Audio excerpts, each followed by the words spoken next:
بسم الله الرحمن الرحيم وهذا صراط ربك مستقيما قد فصلنا الآيات لقوم يذكرون لهم دار السلام عند ربهم وهو وليهم بما كانوا يعملون.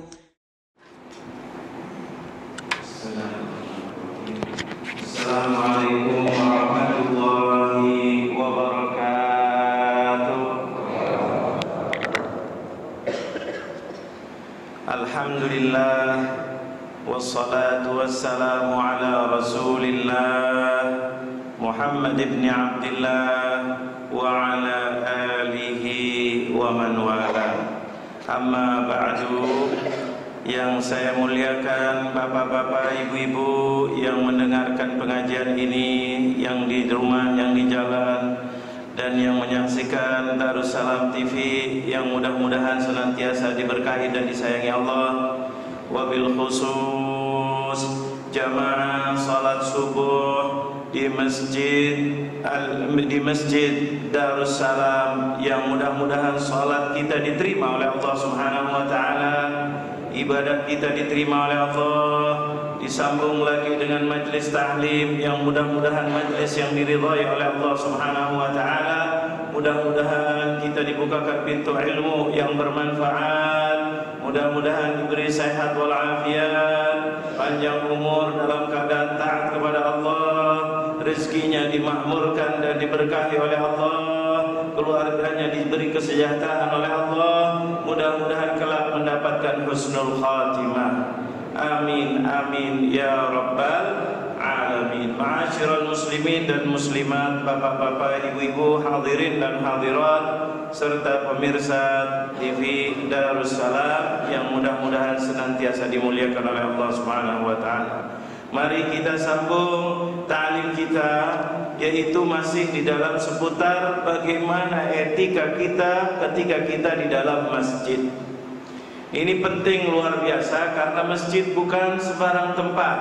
Masjid itu adalah Baitullah, ada etikanya. Kita sudah terangkan dulu beberapa etika, yaitu kemudian diantaranya dilarang untuk jual beli di dalam masjid, begitu juga diwajibkan untuk menjaga kebersihannya dan memberikan harum-harum di dalam tempatnya, dan seterusnya banyak lagi yang lainnya. Hari ini kita akan masuk kepada yaitu yang ke-12, as-su'alu fiha, yaitu minta-minta di dalam masjid. Itu masjid dilarang untuk orang tempat minta-minta, kecuali untuk darurat. Nah, ulama mengatakan kecuali untuk darurat, karena kita tidak bisa menyampaikan kecuali di kesempatan yang mulia ketika kita di masjid, kita kumpul menerangkan tentang hajatnya orang banyak, hajatnya orang Islam. Jangan salah paham, nanti dibilang minta-minta tidak boleh. Itu khatib ataupun pengurus ketika Jumat mengumumkan ini, itu tidak. Maksudnya minta-minta itu adalah untuk kepentingan pribadi kalau biasa, kecuali kalau darurat luar biasa. Jadi itu adalah untuk kepentingan umum, jangan disalahpahamkan. Bab ini kadang-kadang orang salah paham tuh, sebelum Jumat diumumkan, habis Jumat ada pengumuman, ini itu minta. Tidak, itu bukan yang dimaksud itu. Yang dimaksud adalah untuk kepentingan pribadi. Jadi datang ke masjid sengaja, ini adalah kesempatan kita kumpul, tidak minta biar kita kaya, biar kita ini dan seterusnya. Bukan minta sama Allah Jalla Jalaluhu. Di sini aslu soal muharramun fil masjid wa ghairihi illa li darurah. Adalah apa? Bahwa minta-minta itu adalah haram di masjid dan di tempat lain masjid, karena orang muslim kalau seandainya sudah cukup, dilarang untuk minta-minta, kecuali untuk darurat. Darurat illa li darurah. Darurat itu masalah dia tidak bisa makan, dia mau berobat, anaknya mau sekolah tidak bisa sekolah, dan seterusnya untuk kepentingan yang darurat. Fa in kana bihi darurah fasala fil masjid wa lam yu'dhi ahadan ka takhtiyatir riqab walam yakdzib fima yarwih. Nah ini kecuali kalau untuk darurat, yaitu adalah untuk darurat boleh, tapi dengan syarat jangan bohong. Nah, jangan bohong. Dia tidak sakit, pura-pura dibungkus, tangannya kelihatannya sakit, atau anak kecil dibawa dan seterusnya untuk membohongi. Ini dilarang. Ini untuk kalau memang darurat luar biasa disilahkan, tapi jangan dia mengatakan saya ini, ternyata dia bohong. Wal'iyadu billah. Ini walam yajhar jahran yadurun nas kan yas'al wal khatib yakhtub. Begitu juga ada etikanya. Ketika minta, jangan minta sembarangan. Ketika khatib sedang berkhutbah, jangan. Ataupun ya, jangan ketika ada beginian kita mendengarkan khatib, jangan minta-minta ketika khatib sedang berkhutbah atau dengan suara keras mengganggu orang yang lain dan seterusnya. Jadi minta-minta di dalam masjid ini adalah untuk darurat dan jangan mengganggu yang lainnya. Ini yang ke-12 kita sudah bahas. Yang ke-13 etikanya lagi, raf'us sauti fiha, yaitu adalah di dalam masjid berbicara-bicara dengan suara yang keras. Nah, ini dilarang, lain dengan di rumah. Di jalan boleh, tetapi kalau di masjid jangan bersuara keras. Ini etika ketika kita di masjid. Yuhramu raf'us sauti ala wajhin yushawwishu ala al-musallin walau bi qira'atil Qur'an. Subhanallah. Sayyid Sabiq menjelaskan lagi, lebih jelas lagi. Dilarang suara keras kalau apalagi sampai mengganggu orang sholat, walaupun dengan bacaan Al-Quran. Coba bayangkan, Quran, kalamullah, itu Quran, baca suaranya keras mengganggu orang sholat di masjid. Dilarang suaranya keras ketika membaca Al-Quran. Karena apa? Karena masjid ini dibangun yang paling utama adalah untuk sholat.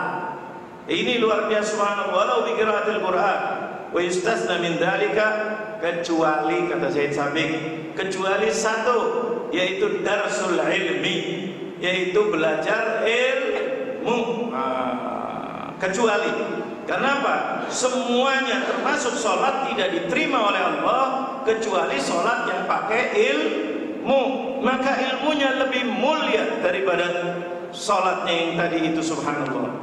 Karena semuanya harus dengan ilmu, kecuali wa yustasna, kata Sayyid Sabiq yang pengarang buku ini, dan beliau mengambil daripada para ulama sampai kepada Rasulullah, kecuali kalau belajar ilmu. Kalau belajar ilmu terus ada orang sholat, yang tahlim pelan, ini enggak, tahlim tidak pelan karena untuk kepentingan umum. Anda yang sholatnya ke tepi, maaf, Anda yang sholatnya ke tepi, menjauhi, jangan datang-datang sholat di tengah orang taklim terus merasa terganggu. Dia yang mengganggu orang taklim. Ini kadang-kadang disalahgunakan. Terkecuali kalau bacaan Quran, ya, karena pribadi-pribadi, ya, ini pelan, bisa ini itu. Tapi kalau lagi taklim tidak bisa pelan. Bagaimana pelan? Orang mau dengar. Nah, ini subhanallah, kecuali taklim. Jadi bagaimana? Kalau ada orang sholatnya yang ke tepi, jangan di tengah-tengah orang taklim. Subhanallah. Sampai Rasulullah mengatakan, ketika khatib sedang khutbah Jumat, kalau dia mau sholat sunnah, ya, kalau bisa sih jangan datang sudah sholat sunnah kalau sebelumnya khatib naik mimbar. Tapi kalau dia mau sholat sunnah juga silakan, kata Rasulullah. Tapi Rasulullah pesan, fal yukhaffif, ringan, cepat sholatnya, jangan panjang-panjang. Baca ayatnya yang pendek. Kalau perlu baca 4 ayat. Kalau tidak perlu baca ayat selain Fatihah, nggak usah baca ayat. Subhanallahnya biasa 3 kali, sekali saja. Kenapa? Ringankan, pelankan, cepatkan, karena ada khatib sedang khutbah. Ini kalau diperlukan. Kalau bisa sebelumnya khatib naik mimbar sudah pada sholat sunnah. Cuma kalau seandainya terlambat, ada sebab, mungkin kita ma'dzur. Yang namanya orang tidak tahu sebabnya apa, mungkin ini, mungkin sakit, mungkin itu urusan dia. Datang mau sholat sunnah, entah sholat sunnah apa yang dia mau sholat sunnah, yang penting ada syariatnya, qobliyah ke, ataupun tahiyatul masjid, ataupun apa dan seterusnya, silahkan. Tapi kata Rasulullah, fal yukhaffif, ringankan. Maksudnya jangan panjang-panjang. Tuh ada khutbah lebih penting, dengarkan khutbah. Tapi Rasulullah tidak melarang. Maaf, jangan sampai melarang orang sholat sunnah. Rasulullah tidak pernah melarang. Rasulullah mengurangi volumenya saja, kata Rasulullah. Jangan panjang-panjang. Walaupun Rasulullah di tempat lain mengatakan kalau sholat sunnah silakan yang panjang. Tapi kalau sholat berjamaah ketika jadi imam jangan panjang-panjang. Itu pesannya Rasulullah. Sholat sunnah yang panjang. Kecuali kalau khatib sedang khutbah, ringankan. Begitu juga dikiaskan oleh ulama sedang ta'lim, mirip dengan khutbah, ta'lim. Maka itu, jadi dipentingkan masalah ilmu luar biasa, subhanallah. Dalam Islam itu adalah ilmu diutamakan luar biasa. Sampai lagi orang baca Quran disuruh pelan demi ilmu. Nah inilah yang menjunjung tinggi luar biasa ilmu adalah orang-orang Islam sebetulnya. Sebetulnya peran pentingnya taklim, pentingnya khutbah, dengarkan, pentingnya taklim, dihadiri dan didengari dan difahami dan mudah-mudahan bisa diamalkan. Ini menunjukkan bahwa Islam itu menunjukkan manusia supaya cerdas. Manusia jangan sekedar ibadah-ibadah begitu tanpa ilmu. Ilmu itu adalah penuntun untuk kita maju ke depan, bukan untuk mencari titel, bukan untuk mencari supaya kerja, supaya kita hidupnya bahagia, hidupnya pakai aturan, hidupnya teratur, hidupnya bisa menghormati orang lain, dan bagaimana haknya dia, bagaimana juga kewajiban dia. Semuanya itu ada di dalam etika yang dikatakan ilmu. Maka ilmu penting luar biasa. Sampai-sampai yang lainnya tidak dibolehkan suara keras kecuali ilmu. Majlis ilmu, subhanallah, menunjukkan tingginya martabat ilmu itu luar biasa. Makanya jangan sampai dibiarkan begitu saja. Majlis ilmu itu penting luar biasa. Nah, ini subhanallah ada etika di dalam masjid. Faqala, katanya Rasulullah SAW di sini dikatakan, Fa'an ibn Umar anna Nabiy sallallahu alaihi wasallam kharaja 'ala an-nasi wa hum yusallun wa qad 'alat aswatuhum bil qira'ah. Rasulullah sallallahu alaihi wasallam yaitu adalah keluar ke dalam masjid, bahwa Nabi orang wa hum yusallun, mereka sedang salat, bukan 'alat aswatuhum bil qira'ah. Faqala innal musalli yunaji rabbahu 'azza wa jalla falyanzur bima yunaji wa la yajhar ba'dukum 'ala ba'din bil Qur'an. Ketika ada orang sholat, orang-orang baca Quran keras, Rasulullah masuk, dengerin orang pada baca Quran keras. Senang Rasulullah baca Quran, bukan baca apa-apa, baca Quran dalam masjid. Tapi ada orang sholat, maka Rasulullah langsung pidato singkat di depan mereka sambil mengatakan apa? Rasulullah, innal musalli, sesungguhnya orang yang sedang sholat, yunaji rabbahu, sedang berbicara kepada Allah, sedang memohon kepada Allah, sedang menyerahkan diri kepada Allah azza wa jal. Falyanzur bima yunaji, maka berilah kesempatan orang-orang yang sedang berbicara kepada Allah, berilah kesempatan orang-orang sedang meminta kepada Allah, jangan diganggu mereka. Maksudnya beri kesempatan orang-orang sholat, karena sholat itu sedang membesarkan Allah, bicara kepada Allah, sedang mohon, minta sama Allah. Ihdinas siratal mustaqim, siratal ladzina an'amta 'alaihim ghairil maghdubi 'alaihim waladdallin.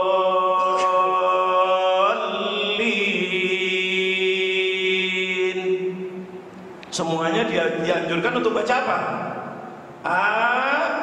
Amin. Berarti sedang apa ini orang? Sedang berdoa kepada Allah. Ini orang sholat sedang berdoa. Kalau diganggu, dia akan kacau. Dia berbicaranya kepada Allah akan terganggu.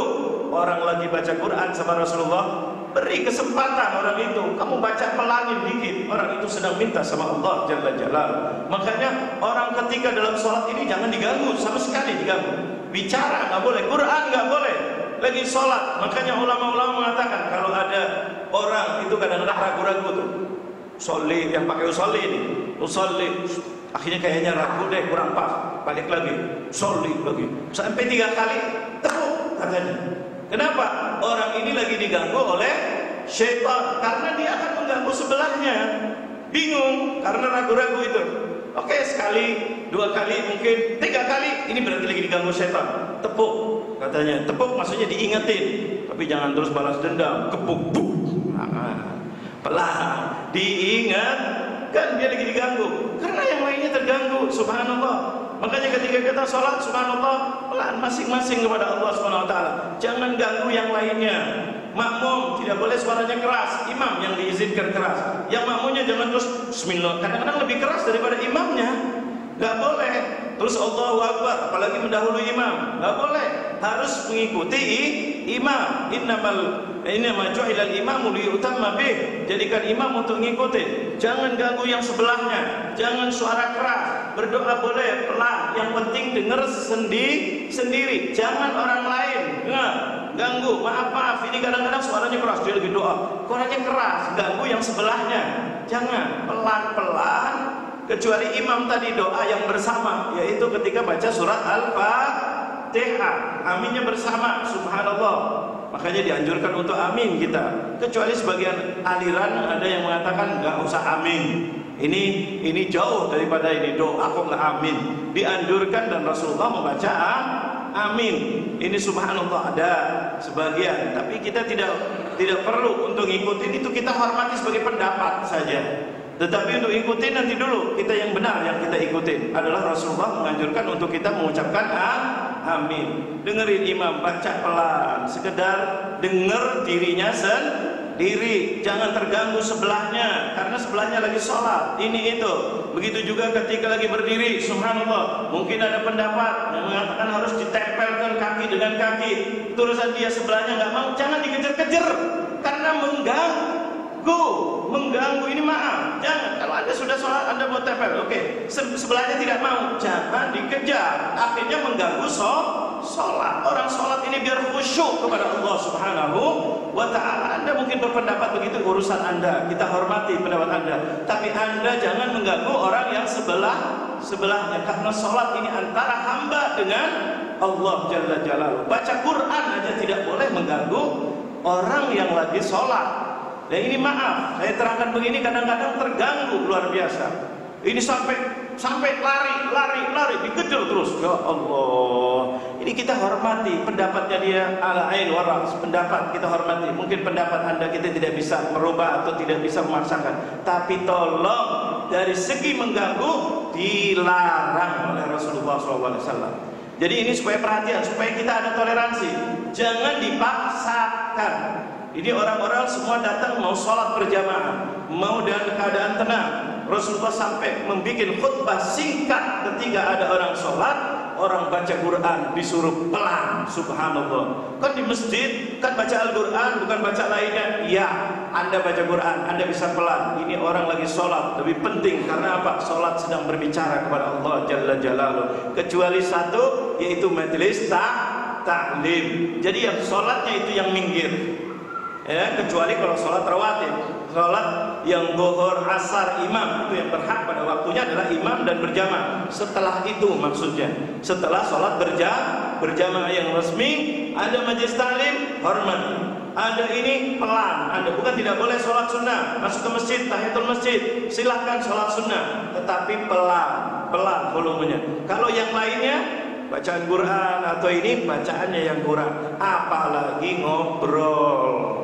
Ini menunjukkan pentingnya luar biasa orang di masjid dan dibuat masjid untuk kepentingan nomor satu adalah sholat dan majelis taklim dan Quran, tetapi ada volume-volume yang harus, mana yang lebih didahulukan, mana yang harus dikeduakan. Ini hadis Rasulullah SAW menunjukkan khutbah singkat ini. Terus kemudian apa? Ada lagi hadis lain. Ala inna kullakum munajin rabbahu fala yu'dhiyanna ba'dukum ba'dha wa la yarfa' ba'dukum 'ala ba'din fil qira'ah. Kata Rasulullah, dengarkan, kata Rasulullah, ala, dengarkan wahai umatku, setiap kalian itu pada minta sama Allah. Munajah itu minta sama Allah. Fala yu'dhiyanna ba'dukum ba'dha. Jangan sekali-kali kalian mengganggu satu sama yang lainnya. Coba dengarkan. Ini rahmatnya Rasulullah SAW. Jangan mengganggu satu sama lainnya. Anda punya pendapat begini, Anda punya pendapat begini, silahkan. Yang penting jangan gesek-gesekan. Makanya kemarin subhanallah saya senang dengan pengurus. Ketika habis saya khutbah Jumat kemarin kebetulan di masjid ini, kita masuk di dalam itu ngobrol pengurus, kita ingin kebersamaan. Pendapat boleh, tetapi kita masing-masing menghargai satu sama lainnya. Jangan saling gesek-gesekan, jangan saling jatuh-menjatuhkan. Kita ingin bersatu. Umat Islam ini kekuatannya adalah ketika kita bersatu. Innamal mu'minuna ikhwah. Nah, ini yang perlu dibangun. Perlu dibangun. Jangan mengatakan ini begini, menjatuhkan satu sama lainnya. Subhanallah. Gembira ketika pengurus mengatakan begitu depan saya, ya Allah, luar biasa. Ini yang kita dambakan. Jadi kita enak. Masjid ini milik kita bersama, milik Allah. Adalah untuk kita bersama beribadah kepada Allah. Saling hormat, menghormati. Saling hormat, menghormati. Jangan, ini Rasulullah SAW dalam hadis bab hari ini, ala innakum kullakum, ala inna kullakum, sesungguhnya kalian itu semuanya munajin rabbah, kata Rasulullah. Semuanya mengharap dari Allah Jalla Jalaluhu. Terus ditegaskan oleh Rasulullah mukadimahnya itu apa yang dituju? Fala, jangan sekali-kali yu'dhiyanna ba'dukum ba'dha, jangan satu sama lain menyakiti hatinya orang lain. Nah, ini subhanallah, jangan mengganggu, kata Rasulullah. Ini larangan dari Rasulullah SAW. Wala yarfa' ba'dukum 'ala ba'din fil qira'ah, sampai dicontohkan suara pun jangan keras di atas suara saudara Anda yang lainnya, karena mengganggu, apalagi menjelekkan, apalagi mengatakan kafir dan seterusnya. Naudzubillah min dzalik. Ini luar biasa pesan dari Rasulullah SAW. Mudah-mudahan masjid ini adalah masjid yang berkah, insyaallah bisa menyatukan semua orang di dalam ridhanya Allah Subhanahu wa taala. Jangan memaksakan dan seterusnya. Ini karena bertentangan dengan hadisnya Rasulullah yang jelas, dan secara logika pun begitu. Karena orang kalau bersatu itu adalah kuat, berpecah kita itu adalah kesempatan untuk syaitan, naudzubillah, masuk di tengah-tengahnya. Nah, ini mudah-mudahan kita diberkahi oleh Allah Subhanahu wa taala. Kemudian yang ke-14, al-kalam fil masjid, yaitu bicara di dalam masjid ini khusus. Bicara boleh apa enggak ya berbicara di masjid? Lihat faedahnya, etikanya. Qala al-Imam An-Nawawi, subhanallah, Said Sabiq ini mengambil daripada seorang ulama besar namanya Imam Nawawi, dan juga ulama-ulama lain menghargai ulama. Yajuzu at-tahadduts bil haditsil mubah fil masjid wa bi umurid dunya wa ghairiha minal mubahat. Diperbolehkan, bukan tidak boleh. Di masjid boleh berbicara. Jangan terus kaku, masjid nggak boleh bicara. Quran, sholat tidak. Masjid boleh berbicara tentang apa? Urusan dunia boleh. Di umur dunia, kita di dunia, bukan kita di surga. Kita di dunia, mungkin ke masjid ada kepentingan dunia boleh. Wa ghairiha minal mubahat, tapi dengan syarat pembicaraan yang mubah. Yang mubah itu apa? Yang tidak dilarang oleh Rasulullah SAW. Mubah artinya apa? Yang tidak dilarang, tidak diperintah, dan juga tidak dilarang. Inilah keistimewaannya orang Islam, ada bab namanya bab mubah. Jadi kalau tidak dilarang oleh Rasulullah, tidak diperintah oleh Rasulullah, itu namanya apa? Mubah. Jangan, mubah itu artinya apa? Boleh dikerjakan, boleh juga ditinggalkan. Ini keistimewaannya Islam. Karena kalau diwajibkan oleh Rasulullah, maka wajib kita mengerjakan. Kalau dilarang oleh Rasulullah, wajib kita meninggalkan. Tapi kalau mubah, boleh, up to you, terserah Anda. Mau bicara boleh, yang penting jangan berlebihan, jangan mengganggu orang lain. Bicara secukupnya. Apa itu yang mubah? Di antaranya tidak bicara gosip. Gosip kan dilarang, gak boleh di masjid. Ya enggak? Bicara kotor, gak boleh di masjid. Apalagi sebagai khatib atau penceramah atau guru, kadang-kadang berbicara contoh-contoh yang jelek, yang jorok di dalam masjid. Naudzubillah min dzalik. Orang berbicara aja tidak boleh, apalagi sebagai khatib. Kadang-kadang di mimbar menceritakan cerita yang naudzubillah min dzalik, atau cerita politik menjatuhkan si fulan, itu gosip itu. Itu dilarang, apalagi khatib Jumat, naudzubillah min dzalik, yang ada rukun-rukunnya jelas. Tidak boleh, kadang-kadang kesempatan untuk berkampanye menjatuhkan fulan. Naudzubillah min dzalik, bukan tempatnya di masjid. Masjid itu adalah untuk kita bicara, boleh urusan dunia. Ayo kita pikirkan negara ini kita kemana. Silakan untuk supaya baik. Rakyat akhlaknya bagaimana? Sekarang narkoba di mana-mana, apalagi berita-berita yang luar biasa, subhanallah, memojokkan Islam. Bagaimana ini dan seterusnya. Nah ini dibolehkan. Bicara masalah dunia, gimana kerjaan boleh. Tetapi jangan pekerjaan yang ayo kita buat perusahaan yang nipu. Nah ini yang diharapkan, karena ada pembicaraan yang namanya menipu, gosip dan seterusnya dan seterusnya. Ini dilarang oleh Rasulullah SAW. Tapi selagi mubah, boleh. Cerita keadaan, khatib menceritakan keadaan negara lagi keadaan begini, kita ayo kembali kepada Allah.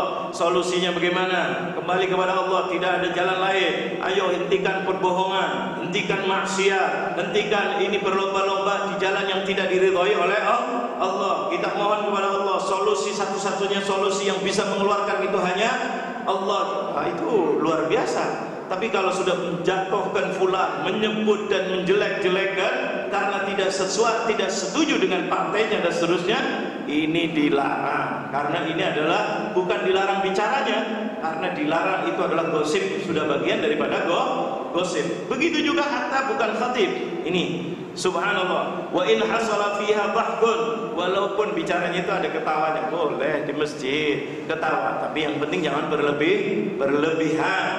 Ini subhanallah, madama mubahan, selagi itu mubah. Li hadis, ada hadis dari Rasulullah SAW, Jabir bin Samurah qala, kana Rasulullah sallallahu alaihi wasallam, uswah kita adalah Rasul. Madam, katanya, la yaqumu min musalla illa alladhi shalla fihi subha hatta tatlu'a asy-syamsu. Subhanallah, Rasulullah itu tidak salat subuh kecuali tidak bangun dari salat subuh ke masjidnya sampai syuruk, sampai isyraq, sampai matahari muncul. Subhanallah. Fa idza tala'at qama, kalau sudah mulai isyraq bangun Rasulullah. Qala wa kanu yatahaddatsuna fayakhuduna fi amril jahiliyah. Itu Rasulullah SAW kadang-kadang selain berzikir, selain ini ada juga ngobrol. Orang-orang pada ngobrol di situ. Kadang-kadang cerita masa lalu dia dulu zaman jahiliyah.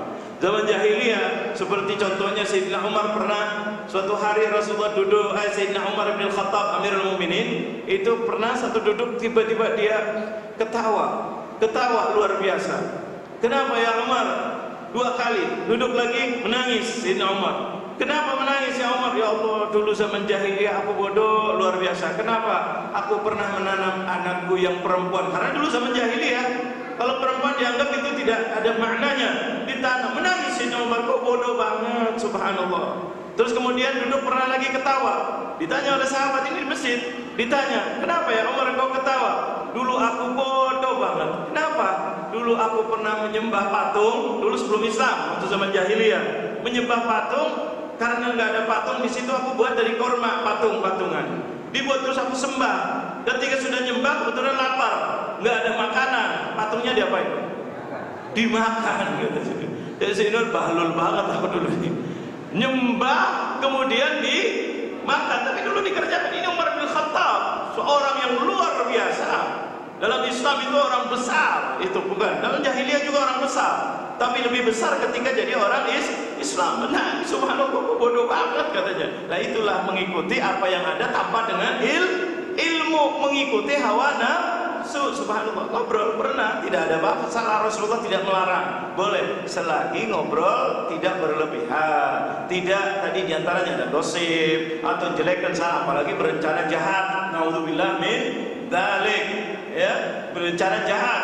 Ini naudzubillah, yang penting menang. Bagaimanapun juga, nggak bilang yang penting benar, tapi yang penting menang. Loh, kemenangan bisa juga dengan baik, bisa juga dengan jahat. Naudzubillah min dzalik. Kita harus kepada yang benar. Terus kemudian Rasulullah mengatakan dalam hadis itu, qala kana Rasulullah sallallahu alaihi wasallam min shalah alladhi shalla fihi subh hatta tatlu'a asy-syamsu wa idza tala'at qama qala wa kanu yatahaddatsuna fayakhuduna fi amril jahiliyah fayadhhabuna wa yabtasim. Mereka ketawa karena dulu zaman jahiliyah kita ternyata bodoh banget. Minta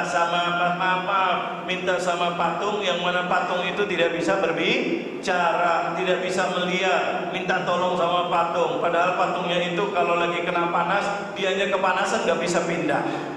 Nggak bisa ini katanya, kok bodoh banget. Kita minta supaya dipindah, supaya dikasih rezeki, sedangkan dia lapar nggak bisa makan sendiri. Nah itu mereka menggunakan akal, ketawa. Ya Allah, alhamdulillah dengan adanya Islam kita bersaudara, dengan adanya Islam kita tidak jatuhkan satu sama lainnya, dengan adanya Islam kita diwajibkan innamal mu'minuna ikhwah, sesungguhnya orang mukmin yang sejati itu adalah yang bersaudara. Artinya bersaudara, menjaga perasaan orang lain. Kalau ada masalah kita bantu, bukan kita jatuhkan, waliyadzubillah. Karena setan itu yang sengaja untuk memecah belah. Orang Yahudi yang sengaja untuk memecah belah, ketika saudaranya ada masalah, senang dia bukan membantu. Naudzubillah min dzalik. Kenapa? Karena berbeda pendapat. Naudzubillah min dzalik. Mukmin adalah bersaudara. Saudara kita sakit, saudara kita susah, kita bantu luar biasa. Nah inilah yang menjadikan, inilah kumpulnya masjid. Masjid untuk apa? Untuk kita menunjukkan kita ini bersaudara. Daerah mana, asal siapa, ini tidak kenal dalam masjid. Kenalnya itu adalah ini hamba Allah, ini hamba Allah. Ini belajar di mana, ini belajar di mana, tidak ada masalah. Ini titelnya apa, ini titelnya apa, ini kaya, ini miskin, ini pejabat, ini rakyat. Semua di depan masjid itu adalah dalam masjid sama.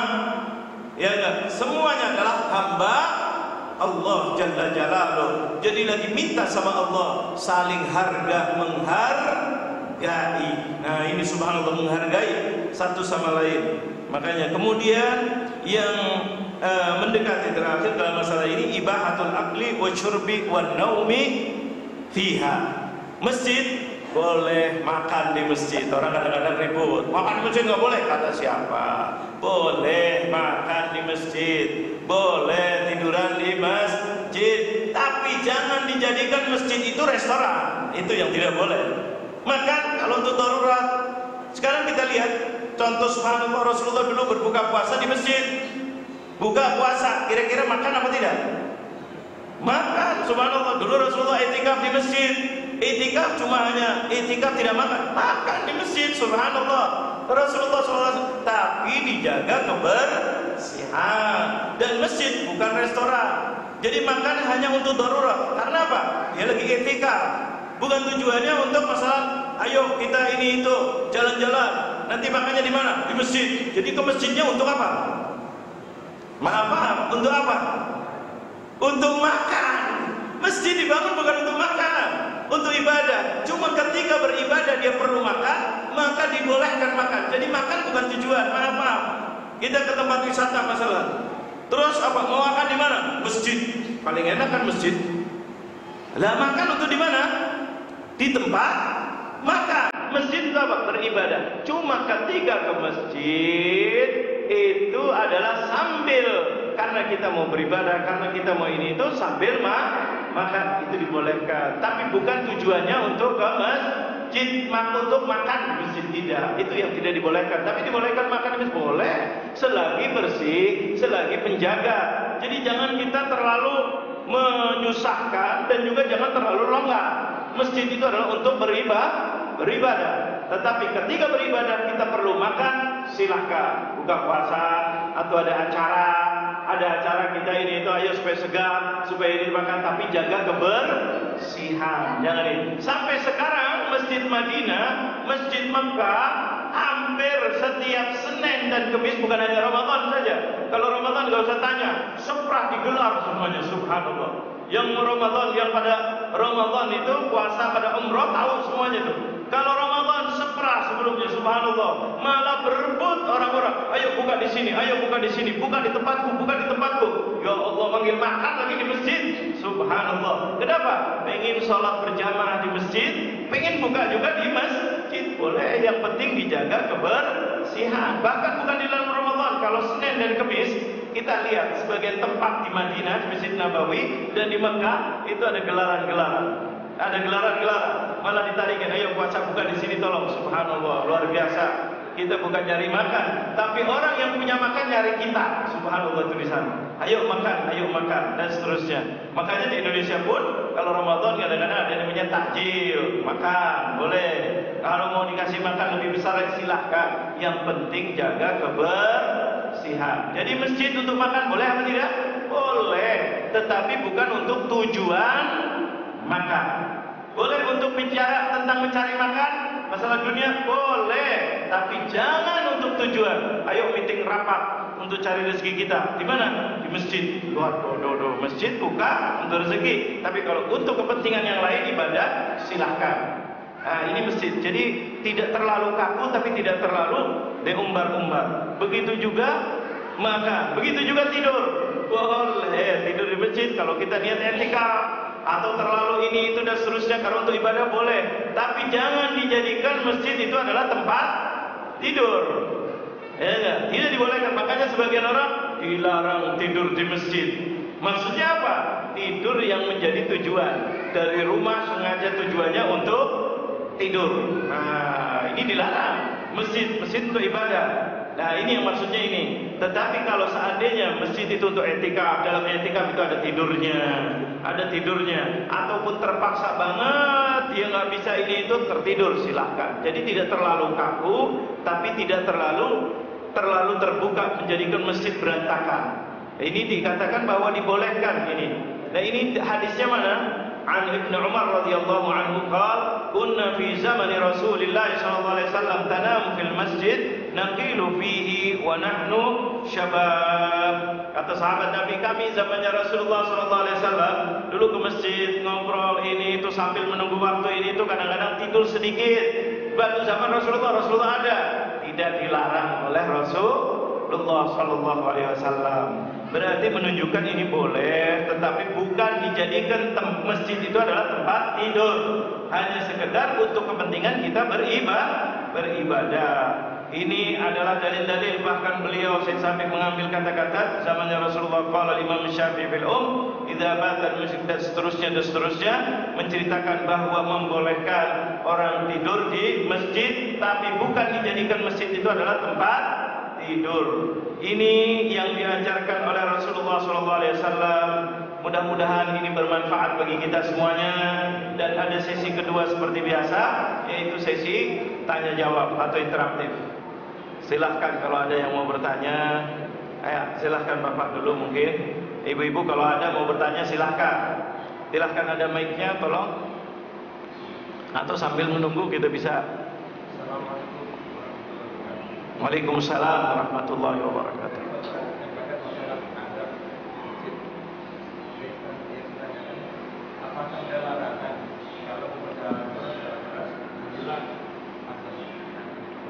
Menjelang adzan pakai mic. Oh, masalah sebelum subuh atau sebelum zuhur. Apakah ada larangan? Pertanyaannya bagus sekali. Pertanyaannya tidak mengatakan hukumnya apa. Apakah ada larangan? Itu orang yang bijak. Karena dalam Islam itu, wa ma ataakumur rasulu fakhudhuhu wa ma nahakum anhu antahu. Quran jelas. Apa yang diwajibkan Rasulullah SAW ambil, jangan ditawar-tawar. Nah, ini perintah. Atakum maksudnya wajibkan. Wa ma nahakum, apa yang dilarang. Nah, ini pertanyaan. Wa ma nahakum anhu fantahu, apa yang dilarang berhenti. Jadi kita ketika mau menyuruh orang berhenti, ada larangan apa tidak? Ya enggak? Ketika menyuruh orang berbuat wajib, ada perintah atau tidak? Bijak. Jadi jangan berbeda antara satu sama lain. Maksudnya pegangannya Allah, pegangannya Rasulullah. Tapi kalau pendapat berbeda-beda, kamu nggak boleh ini itu. Gimana ini itu? Ya pokoknya nggak boleh menurut saya. Loh. Satu lagi menurut saya boleh. Ya ribut. Makanya di sini ada Quran sebagai penuntut kita apa? Apa yang diperintah Rasulullah kerjakan. Apa yang dilarang tinggalkan. Ini pertanyaannya bagus sekali, mengatakan apa? Apakah ada larangan? Kita lihat dalam hadis yang Anda pelajari selama ini dan guru-guru ulama-ulama besar menerangkan tidak ada larangan dan tidak ada perintah. Tidak ada diperintahkan untuk baca Quran ini itu. Jadi gimana? Itu mubah tadi. Masalahnya masalah bab mubah. Sekarang kita lihat, kalau mubah itu kita diikut sertakan dalam Islam. Gimana?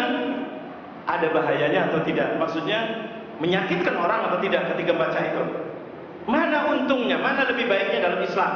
Oh, baca Al-Quran supaya orang tahu bahwa di masjid sudah ada dan bacaannya enak dikit, jangan bacanya asalan gitu, ini bikin orang sakit telinga. Kadang-kadang ada. Ini itu tahu diri lah kita. dan juga sedang, tidak terlalu menjadikan gimana rasanya. Ini tidak ada perintah. Jadi jangan mengganggu orang lain. Ada manfaatnya enggak? Ada, bagus. Jadi ngingetin kita. Ini sebentar lagi ada di masjid sudah dibuka, ada orang. Itu masalah. Tadi kan contohnya begitu, untuk menunjukkan ada orang. Oh ini itu, bagus enggak? Bagus, enggak ada apa-apa. Silahkan teruskan. Jadi di sini kalau dibilang tanya, ada larangan? Tidak ada. Maka tidak boleh orang melarang, kecuali sebabnya mengganggu. Karena mengganggu itu dilarang, bukan bacaannya. Jadi kalau tidak ada mengganggu, apalagi ada manfaatnya, silahkan. Tidak ada masalah, karena tidak ada larangan. Masya Allah. Oh, dari ibu-ibu ada bertanya tentang masalah. Jadi jelas ya.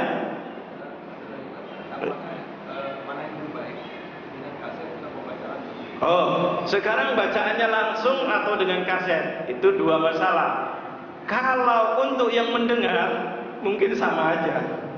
Malah kadang-kadang kaset suaranya lebih enak, lebih tertib. Tapi belum tentu juga. Kadang-kadang orang yang qori bagus bisa-bisa lebih bagus bagi pendengar. Tapi bagi orang yang membaca, ya jelas yang membaca. Nah itu. Kalau bagi orang yang mendengar sama aja.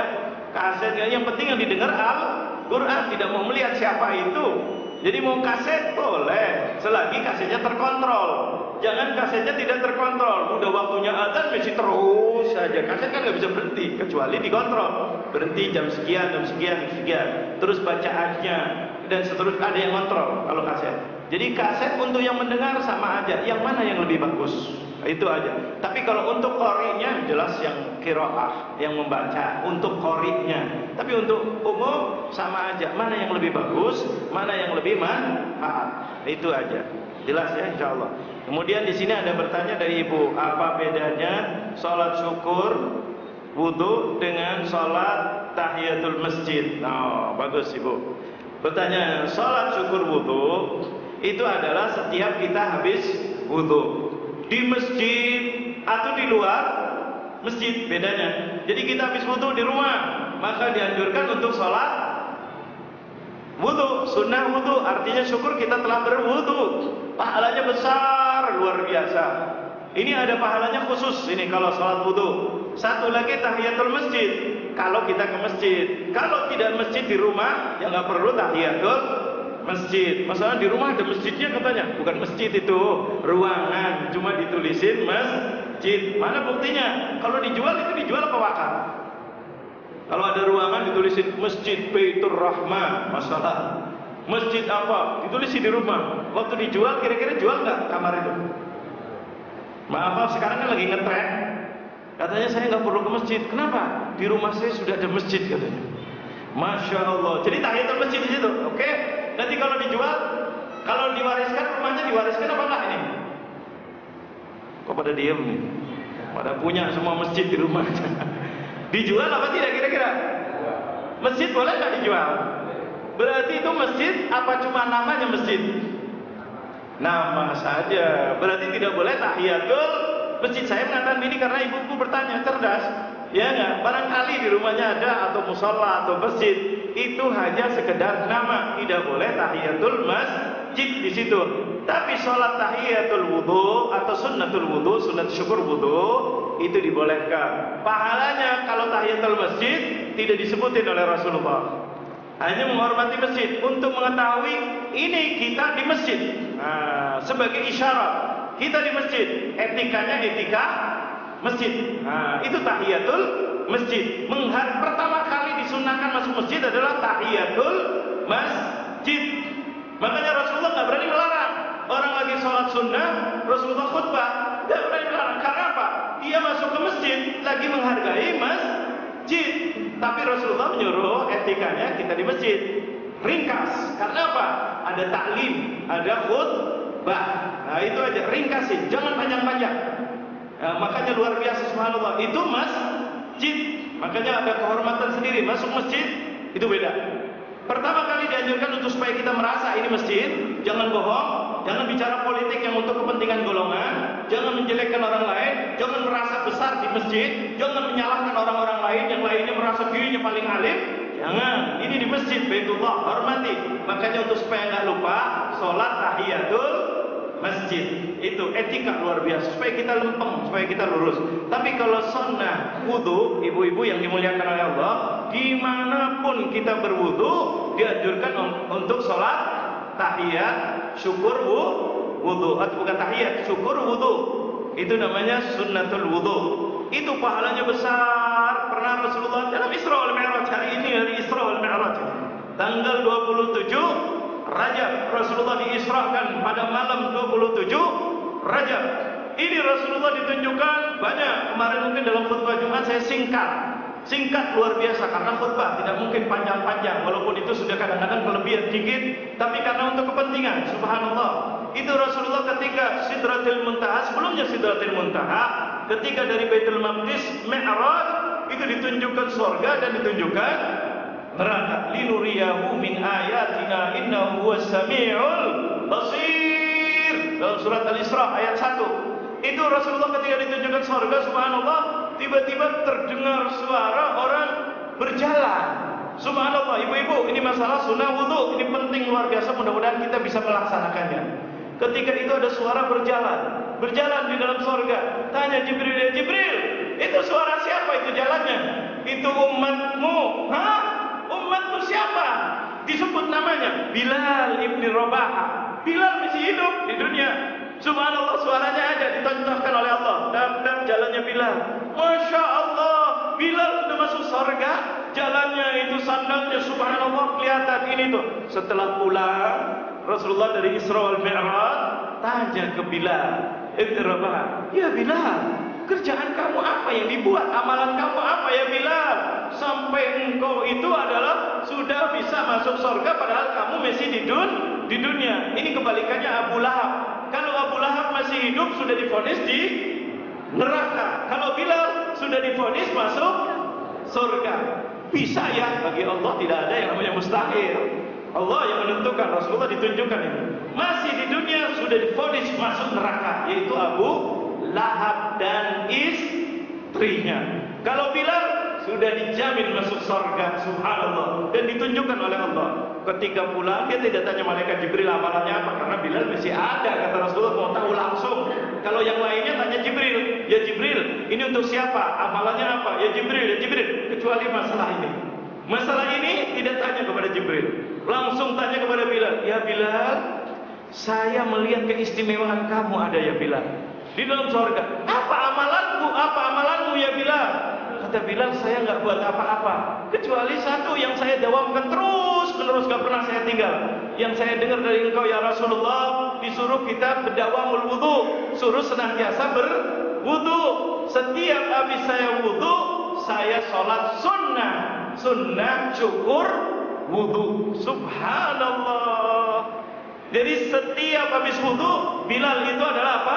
Sholat sunnah syukur wudu, dimanapun, masuk ke masjid, di rumah, di jalan, dimanapun juga, habis wudu langsung tidak tinggal sunnah wudu. Jadi pahalanya luar biasa, yaitu apa? Cinta Allah Jalla Jalaluh. Dijamin insyaallah orang yang selalu berwudu dan mengerjakan sunnah wudu, bersyukur dia bisa melaksanakan wudu, itu dijamin masuk surga oleh Allah Jalla Jalaluh. Nah ini mudah-mudahan kita bisa dawamkan ini. Nah ini bedanya sunnah wudu dengan sunnah tahiyatul masjid. Jelas ya ibu-ibu? Jelas mudah-mudahan. Jadi tahiyatul masjid dengan sunnah wudu beda apa sama? Beda. Kalau tahiyatul masjid, warning, mengingatkan kepada kita di masjid. Kalau bicara yang baik, jangan menyakiti hati orang lain. Kenapa nggak boleh? Karena itu menodai orang lain. Jangan merendahkan orang lain. Masjid kita Abdullah, hamba Allah. Siapa yang mulia? Inna akramakum indallahi atqakum. Jangan sok suci. Anda belum tentu suci. Yang maha suci itu hanya Allah Jalla Jalaluh. Makanya ketika rukuk kita disuruh Subhana Rabbiyal Azim. Kenapa? Jangan mensucikan anda diri anda. Allah lah yang maha suci, yang maha agung. Ketika sujud disuruh kembali lagi kita mensucikan Allah. Subhana Rabbiyal A'la, yaitu yang maha suci hanya Allah. saya tidak suci. Maksudnya tawadhu di dalam masjid, rukuk tawadhu, sujud tawadhu. Itulah subhana rabbiyal azim, subhana rabbiyal a'la. Rahasia-rahasia salat itu luar biasa. Di antaranya itu, jadi ke masjid kita tenang. Jangan mengatakan saya ini, saya ini. Yang saya hanya Allah. Peraturan-peraturan Allah. Hukum-hukum Allah. Nah ini mudah-mudahan bermanfaat bagi kita. Mudah-mudahan jelas semuanya. InsyaAllah dua pertanyaan ini menjadikan penutup kita di dalam pertemuan kita, yang mudah-mudahan senantiasa diridhoi oleh Allah. Kita sudah dekat Ramadan, mudah-mudahan persiapkanlah diri kita untuk meraih keberkahan di dalam bulan Ramadan. Jangan lupa hidupkan dari mulai saat-saat bulan Rajab. Saya ulang lagi yang saya khutbahkan kemarin. Bulan Rajab, bulan Sya'ban, bulan persiapan untuk Ramadan. Mari kita kuatkan diri kita, siapkan diri kita. Mudah-mudahan kita meraih kemenangan di dalam bulan Ramadan, yang bisa kita ketika Idul Fitri kita betul-betul Allahu Akbar, Allahu Akbar, Allahu Akbar. Artinya apa? Menang, menang, menang dalam meraih kemuliaan bulan Ramadan. Mari kita sama-sama syiarkan Ramadan lebih daripada bulan-bulan yang lain, seperti baginda Nabi Muhammad mensyiarkan. Karena bulan Ramadan bulannya Quran, bulan untuk mendekatkan diri kepada Allah. Mari kita kalau ada masalah di antara kita saling memaafkan. Jangan nunggu Idul Fitri sebelum Ramadan. Agar kita masuk Ramadan, kita sudah disayang oleh Allah, kita sudah diberkahi oleh Allah, mendapatkan semua kebaikan di dalam bulan Ramadan. Mudah-mudahan apa yang kita pelajari ini bermanfaat. Mudah-mudahan apa yang kita inginkan dikabulkan oleh Allah. Ya Allah, ya Rabbana ya Karim, ya Rabbana ya Rahim, birahmatika ya Arhamar Rahimin. Ya Allah, berkailah kami ya Allah di dalam masjid yang mulia ini ya Allah. Jadikanlah kami hamba-hambamu yang soleh, yang soleha, yang menghargai ya Allah apa syariatmu ya Allah, yang menghargai apa yang dibawa oleh Rasulullah, yang menghargai umatnya baginda Nabi Muhammad ya Allah. Ya Allah, lembutkanlah hati kami ya Allah, agar kami betul-betul bisa melaksanakan perintahmu ya Allah, meninggalkan laranganmu ya Allah. Ya Allah, mudahkanlah kami untuk menjadi manusia-manusia yang cerdas ya Allah, agar senantiasa bisa mengikuti syariatmu ya Allah. Ya Allah, bimbing kami terus ya Allah, agar sisa umur kami ini makin hari makin dekat kepadamu ya Allah. Ya Allah, berilah kemudahan untuk mencari rezeki ya Allah, rezeki yang halal, yang diridhoi olehmu ya Allah. Berilah kami rezeki yang banyak ya Allah, rezeki yang halal, rezeki yang berkah ya Allah. Ya Allah, jadikanlah keluarga kami keluarga yang berkah ya Allah, lingkungan kami lingkungan yang berkah ya Allah. Jadikanlah masjid ini masjid yang penuh dengan keberkahan ya Allah. Makin kami masuk masjid, makin lembut hati kami ya Allah, makin mendekatkan diri kepadamu ya Allah. Ya Allah, khususnya ya Allah, Ramadan sudah di ambang pintu ya Allah. Kurang lebih sebulan lagi Ramadan akan datang ya Allah. Kami mohon seperti baginda Nabi Muhammad mohon ya Allah, Allahumma barik lana fi Rajab, wa barik lana fi Sya'ban, wa ballighna Ramadan. Ya Allah, jadikanlah kami manusia-manusia yang cerdas, yang bisa memanfaatkan waktu, yang bisa menggunakan kekuatan kami ya Allah.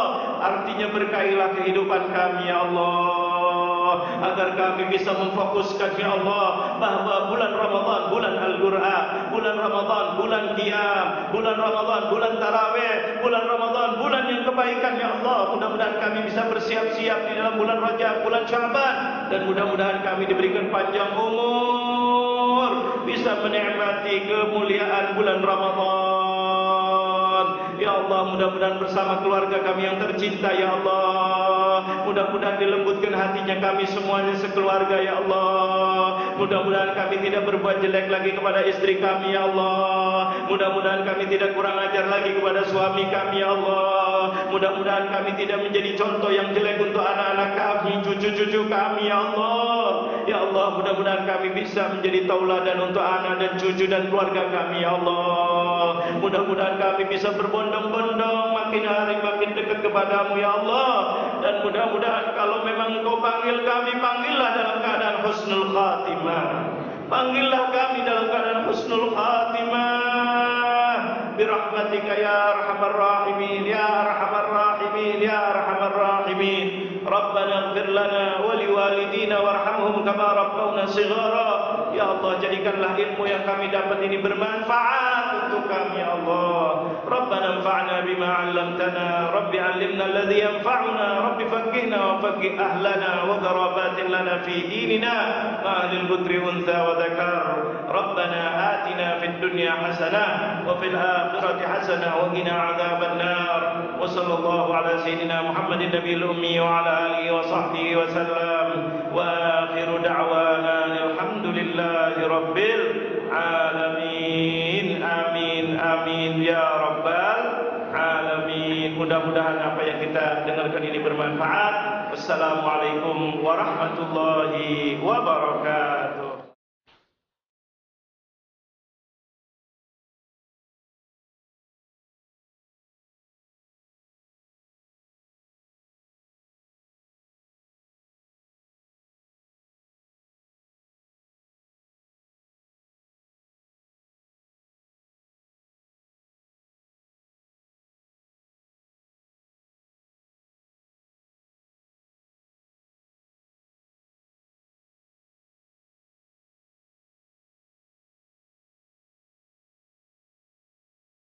Allahu Allahu Allah Allahu Allahu Allahu Allah Allah